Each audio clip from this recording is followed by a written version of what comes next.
वचन में जाने से पहले हम सब परमेश्वर के आशीष को मांगेंगे। हे हमारे सर्वशक्तिमान परमेश्वर पिता, इस समय प्रभु जी जो वचन पढ़ा गया है, आपके वचन, आपके मुंह से निकले वाले बात परमेश्वर यीशु, इस पर हम मनन करने वाले हैं प्रभु जी। इसके ऊपर प्रभु जी पवित्र आत्मा परमेश्वर हमारी आँख खोलने के लिए आप हमारे मनों को, हमारी सोच को, हमारी समझ के दायरे को आप बढ़ा दीजिए प्रभु जी। आपका वचन है प्रभु जी, आपका समान हमारा ज्ञान कहाँ प्रभु जी। आपका वचन समझने के लिए प्रभु जी जब तक आप मदद ना करें हम उसे समझ नहीं सकते हैं प्रभु जी। हम प्रभु जी आपके वचन में से थोड़ा समझ कर प्रभु जी आपके अनुसार चलने की हम कोशिश कर रहे हैं।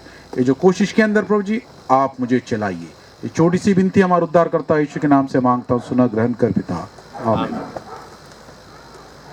यहाँ पर हम देखते हैं ये सारा जो हमने पढ़ा है, इसके अंदर से केवल मैं आखिरी वाला वचन लेना चाहूंगा कि यीशु कहता है कि मेरा पिता अभी तक काम कर रहा है। इसका कारण है चंगा हुआ, वो निकल गया, ये सारे बात अलग है। मेरा केंद्र केवल यीशु मसीह के कहने के बात पे है। यीशु क्या कहता है कि मेरा पिता अभी भी काम कर रहा है। और ये काम का जो सिलसिला है, अगर हम शुरुआत से अगर इसको समझना चाहते हैं तो मैं आपको हमारा बाइबल का इतिहास में जो काम की जहाँ शुरुआत हुई है, मैं आपको वहाँ से आपको लेके चलना चाहता हूँ। कृपया पढ़कर मदद कीजिए। उत्पत्ति 2 अध्याय 2 से 3 वचन। और परमेश्वर ने अपना काम जिससे वह करता था 7वें दिन समाप्त किया, और उसने अपने किए हुए सारे काम से 7वें दिन विश्राम किया। और परमेश्वर ने 7वें दिन को आशीष दी और पवित्र ठहराया, क्योंकि उसने अपनी सृष्टि की रचना के सारे काम से विश्राम लिया।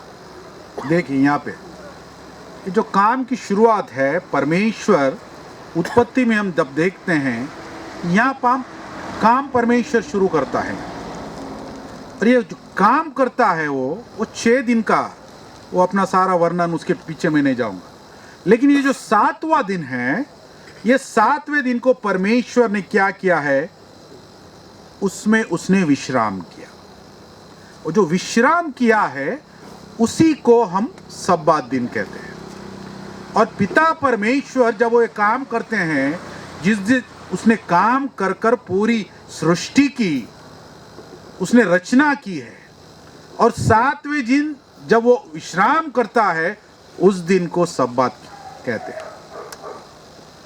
और उस सब्बात के दिन में यीशु मसीह क्या कर रहा है? यहाँ पर यीशु मसीह काम करता है। और केवल काम करता ही नहीं, वो कहता है कि मेरा पिता अभी भी काम कर रहा है, इसलिए मैं भी काम कर रहा हूं। और ये जो भी आप वचन पढ़े हैं, इसमें पिता ने क्या किया है? 7वें दिन उसने विश्राम किया है। ये जो हमारा पिता परमेश्वर है, 6 दिन पूरी सृष्टि की रचना कर चुका है, और 7वां दिन वो विश्राम करता है। केवल विश्राम ही नहीं करता है, वो 7वें दिन को क्या करता है, मैं आगे चल के आपको बताऊंगा कि क्या कहता है कि God bless the 7th day and sanctified it. यानी परमेश्वर ने 7वें दिन को उसने आशीष दिया उसको, और उसको सैंक्टिफाई, यानी बाइबल में हम शुरुआत में उत्पत्ति में देखते हैं, मनुष्य को होली नहीं किया उसने, पशु को होली नहीं कहा उसने, या अपने काम को होली नहीं कहा, या अपने खुद को होली नहीं कहा। परमेश्वर ने उस 7वां दिन, यानी जिस दिन को उसने विश्राम किया, उस दिन को होली किया उसने, यानी उस दिन को पवित्र किया है। उस दिन को उसने आराम किया। यानी परमेश्वर जिस दिन को वो आराम करता है वो पवित्र है, और वो उसको उसने पवित्र किया है, उसको सब्बात किया है, यानी उसके विश्राम का दिन है वो। और वो विश्राम के दिन क्या करता है? क्या काम करता है? क्या उसने विश्राम ही किया। तो ऐसा हमारा पिता परमेश्वर को, हमारा यीशु मसीह सब्बात के दिन उस आदमी को चंगा करता है। वो बात अलग है, वो विषय पे मैं जाना नहीं चाहता हूं। लेकिन यहां पर जोर क्या करता है कि मेरा पिता अभी भी काम कर रहा है। सारी सृष्टि की रचना परमेश्वर ने 6 दिन में खत्म कर दिया। 7वां दिन आराम करता है, 7वां दिन को पवित्र करता है। पहला बाइबल में हम देखते हैं कि होली ये वर्ड है 7वें दिन के लिए, ना मनुष्य के लिए, ना परमेश्वर अपने खुद के लिए वापरता है, ना कोई चीज के लिए वापरता है। ये 7वां सब्बात के दिन परमेश्वर ने वर्ड यूज किया पूरे बाइबल के अंदर। पहला बाइबल के अंदर सैंक्टिफाई यानी उसका मीनिंग वर्जन जो है अपना आज का इंग्लिश वर्जन में होली है। इतना महान दिन था वो, विश्राम करना। तो ऐसा हमारा परमेश्वर वो विश्राम दिन को किसके लिए दिया है? ऐसा पवित्र दिन जो परमेश्वर ने विश्राम का है वो किसके लिए दिया था? पूरे अपनी सृष्टि के अंदर मनुष्य के लिए दिया। देख के पढ़िए निर्गमन 20वां अध्याय 9 से 11।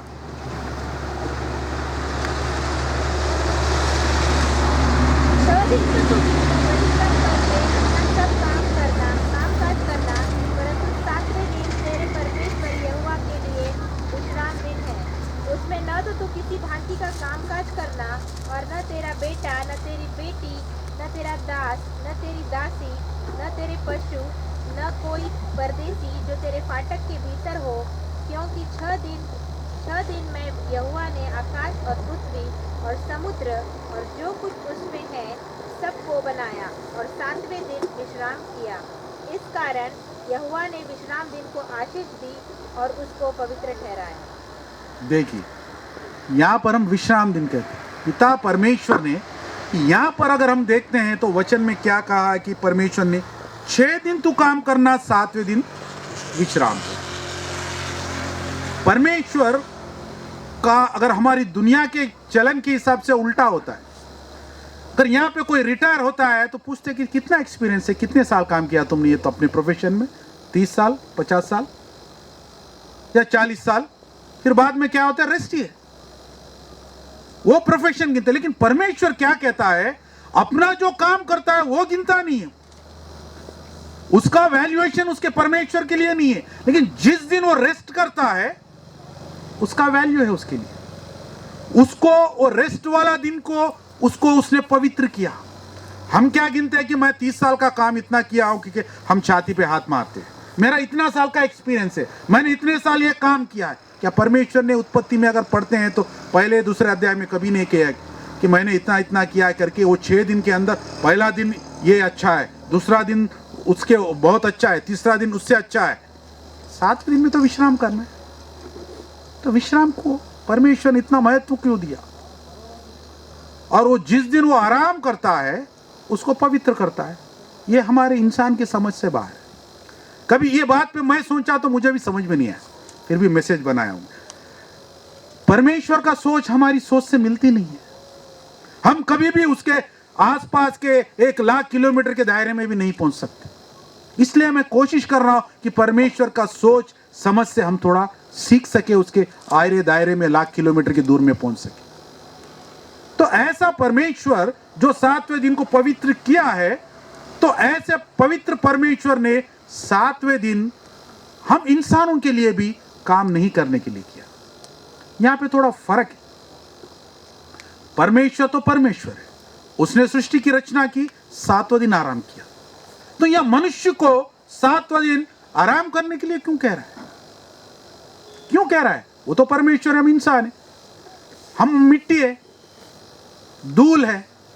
लेकिन परमेश्वर या हम इंसानों को अपने तुल्य में लाना चाह रहा है। वो चाहता है कि हमारे लिए सारी सृष्टि बनाए, लेकिन हम भी उसके समान विश्राम करें। हम भी उसके लिए, हम जो 7वां दिन है उसके साथ में हम भी विश्राम करके उसे पवित्र बनाए रखें। यहां पर अगर हम कोई काम करते हैं, यहां पर आज का उदाहरण लेंगे, रवि अन्ना के घर में प्रोग्राम है, उन्होंने किसी काम वाले को बुलाया, उसको भी विश्राम करके तू भी मीटिंग के लिए बैठ जाए शाम तक। बोले क्या करेगा? क्या कोई पकाना होगा, या टेंट कोई लगाएगा, या कोई कुर्सी लगाएगा? हम जिस मनुष्य को परमेश्वर ने बनाया है उसको आराम करने के लिए कहते हैं। हम यहाँ किसी को काम पे बुलाते हैं, उसको काम करवाते हैं। अगर रोटी बनाना कोई किसका काम है तो हम खाते हैं तो वो रोटी बनाते हैं। जब तक आके खाने वाले पूरे नहीं होते उनका काम है काम करना। ऐसा हमारी दुनियादारी का काम है। लेकिन परमेश्वर क्या कहता है, वो 7वां दिन, 6 दिन तो इंसान के लिए काम किया, 7वां दिन वो खुद आराम करता है। लेकिन जो काम करने वाले मनुष्य है उनको भी कहता है कि 7वें दिन तुम आराम करो। यानी परमेश्वर जो है इंसान को कभी भी कम नहीं समझा। और अगर आगे हम देखते हैं तो परमेश्वर ने, अगर वचन पढ़ते हैं तो इंसान को अपने स्वरूप में बनाया है। उत्पत्ति में अगर हम देखते हैं पहले अध्याय में, वो कहते हैं कि आओ चले, आओ हम अपने स्वरूप में इंसान को बनाए। जब परमेश्वर ने इंसान को अपने स्वरूप में बनाया, और हम देखते हैं कि बहुत सारे हो गए, आगे बात तक चले गए, अब नोहा चले गया, बाद में आ गए अपने मूसा के पास आएंगे। ये जो विश्राम का दिन नूह को नहीं बताया। हम नूह का वचन अगर हम देखते हैं, जब वो उतरा था जहाज में से, परमेश्वर ने उसको कोई ऐसा ये एक्ट नहीं दिया, यानी कोई शासन नहीं दिया, केवल तू फूला और फल बोला उसको। 7वें दिन विश्राम का दिया नहीं उसको। क्यों? परमेश्वर ने इंसान को अपने समान बनाया, बाद में मनुष्य ने पाप किया, और आगे चल के उसके नीचे वचनों में देखते हैं कि मनुष्य का सोच केवल बुराई है।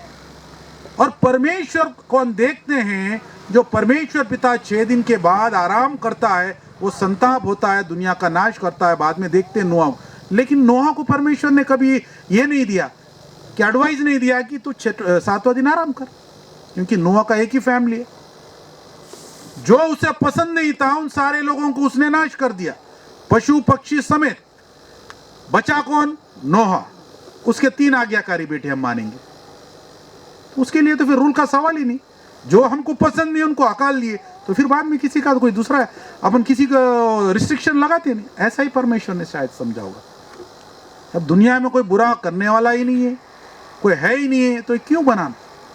परमेश्वर ने 7वें दिन को आशीष किया, उसमें उसने विश्राम किया, लेकिन नोहा को उसने नहीं दिया। लेकिन जब हम मूसा के पास आते हैं, ये जो व्यवस्था है किसने लिखा है? मूसा ने लिखा है।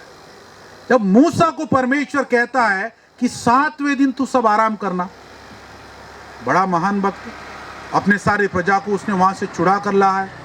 यहूदी, ये जो कहते हैं हम जूस है, वहीं से स्टार्ट होते हैं याकूब के पास। उनके पास ये पहला नियम पहुंचा कि तुम सब्बात के दिन, विश्राम के दिन, वो सब्बात के दिन तुम विश्राम ही करना, कामकाज नहीं कर।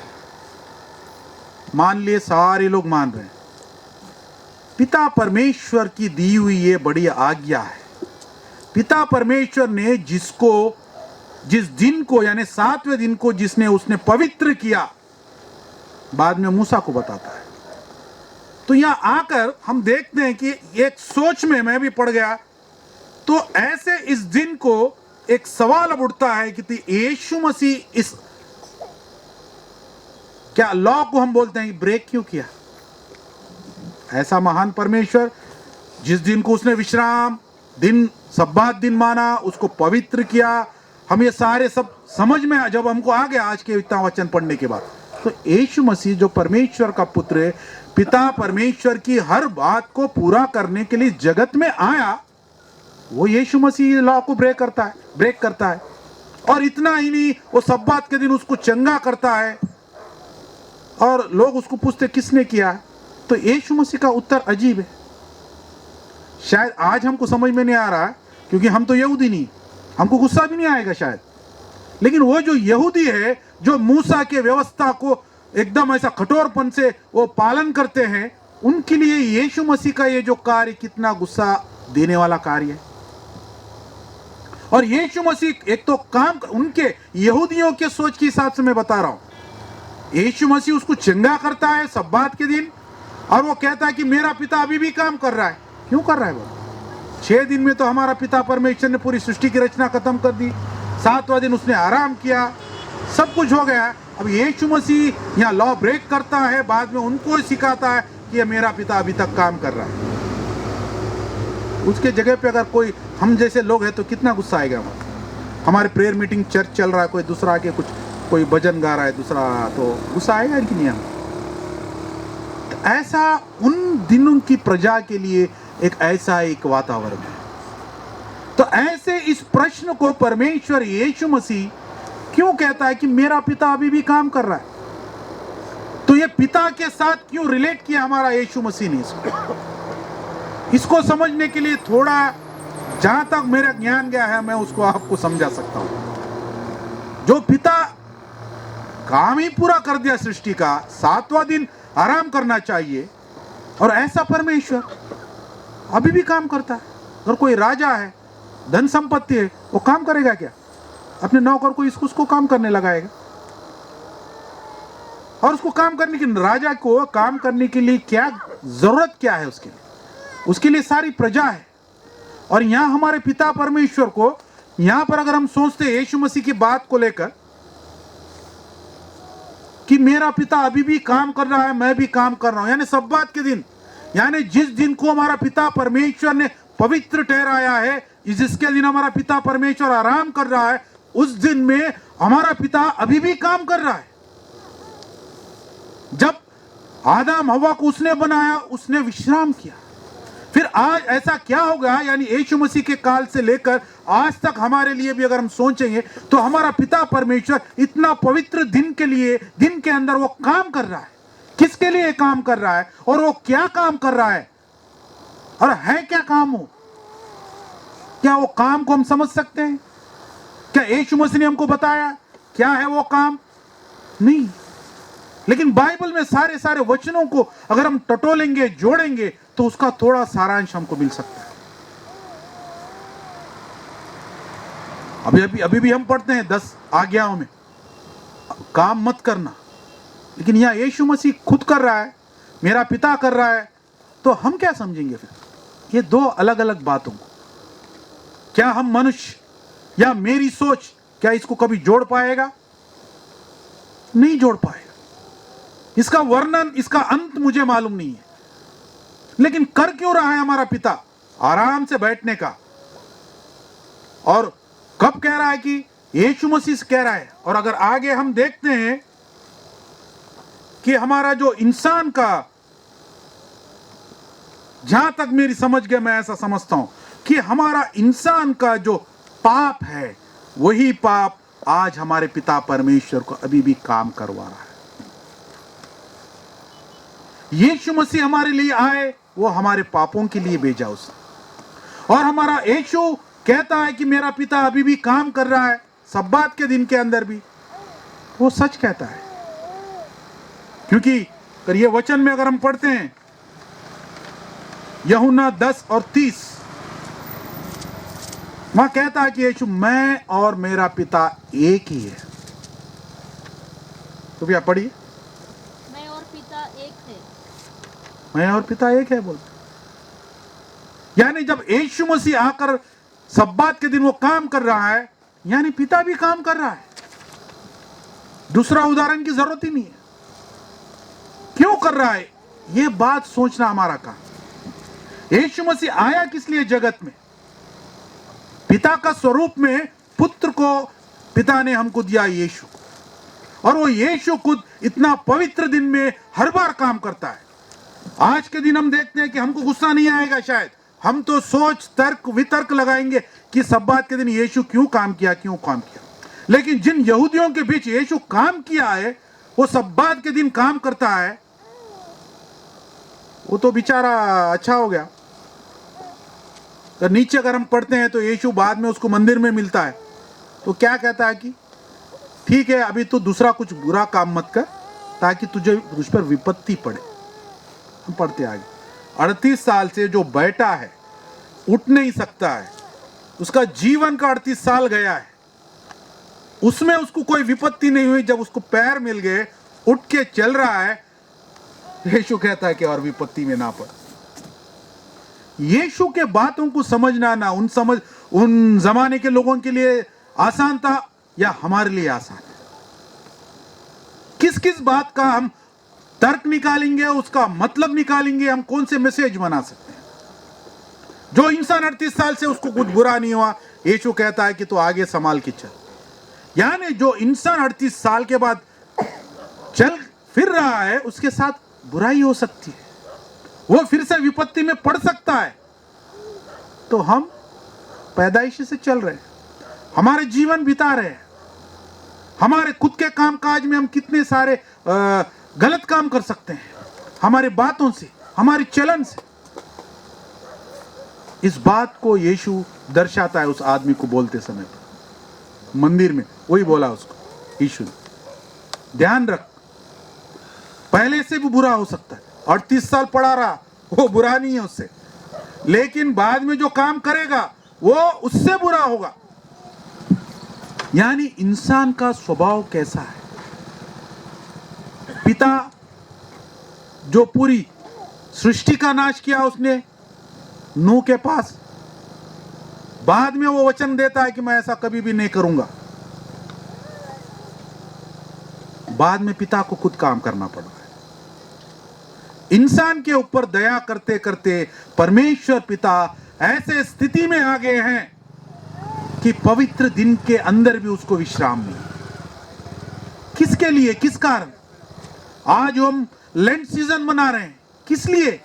पिता परमेश्वर यीशु मसीह को आके 2000 साल हुआ, पिता परमेश्वर ने यीशु मसीह को भिजाकर 2000 साल पहले भिजाया, उसी समय से वो काम कर रहा है सब्बात के दिन के अंदर।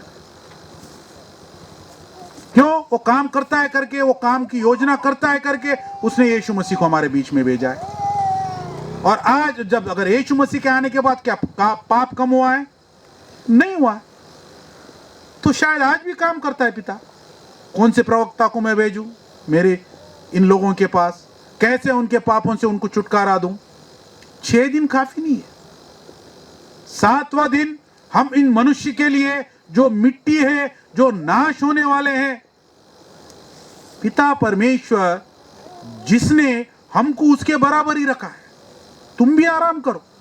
राजा है, वो आराम से बैठा है, वो भी सारी प्रजा को कह सकता है तुम भी बैठो। कहां से आएगा राजा में? उसकी ट्रेजरी में पैसे कहां से आएंगे? क्या ऐसा कभी सोच सकते हैं हम? या कोई गवर्नमेंट कह सकते हैं तुम टैक्सेस ही मत दो? कहां से आएगा रेवेन्यू? लेकिन हमारा पिता परमेश्वर वो आराम पसंद करता है। 7वां दिन पवित्र किया, सब्बात के दिन, हमें भी कहता है कि तुम भी आराम करो। लेकिन जब प्रजा कोई दूसरा काम करता है तो प्रजा को ही गुस्सा आता है।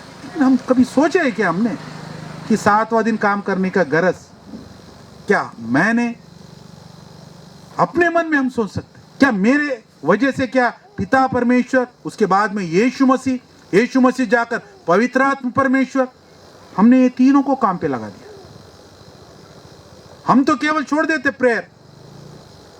कोई राजा के पास, कोई जज का ही हम लेंगे अपॉइंटमेंट छोड़ो, हम पैसे भर के कोर्ट में केस को जाते, वो हमारी बात ही नहीं सुनता है, गुस्सा आता कि तो हम इतने सारे लोग प्रेयर कर रहे हैं, पिता परमेश्वर का आराम कहां से? सुनना पड़ेगा, उसको काम करना पड़ेगा। ना 6वां दिन, ना 7वां दिन, ना 5वां दिन, कोई भी दिन नहीं। अब इसका अंदाज हम लगा सकते, हम खुद काम लगाए। अगर हम सब सही मार्ग पे चलते, पिता का अगर चलाओ बताया हुआ मार्ग में हम चलते, तो उसको काम नहीं रहेगा, वो आराम करेगा। वो कहता है कि तुम भी आराम करो, हम भी आराम कर सकते। लेकिन ये हो नहीं रहा है। इसके लिए हम क्या कर सकते हैं? यीशु तो केवल हमको एक ही मार्ग दिया, वो कहता है कि मैं ही मार्ग, सत्य और जीवन हूं, मेरे पीछे चलो।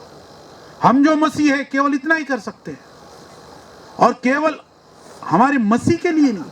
पिता परमेश्वर का गुस्सा ऐसा था, एक बार सबको नाश किया, खाली नूह को बचाया। आज के दिन भी कर सकता है तो कर सकता है, सारे पूरे क्रिश्चियंस को रख सकता है, बाकी सबको फिनिश कर सकता है। लेकिन वो करता है क्या?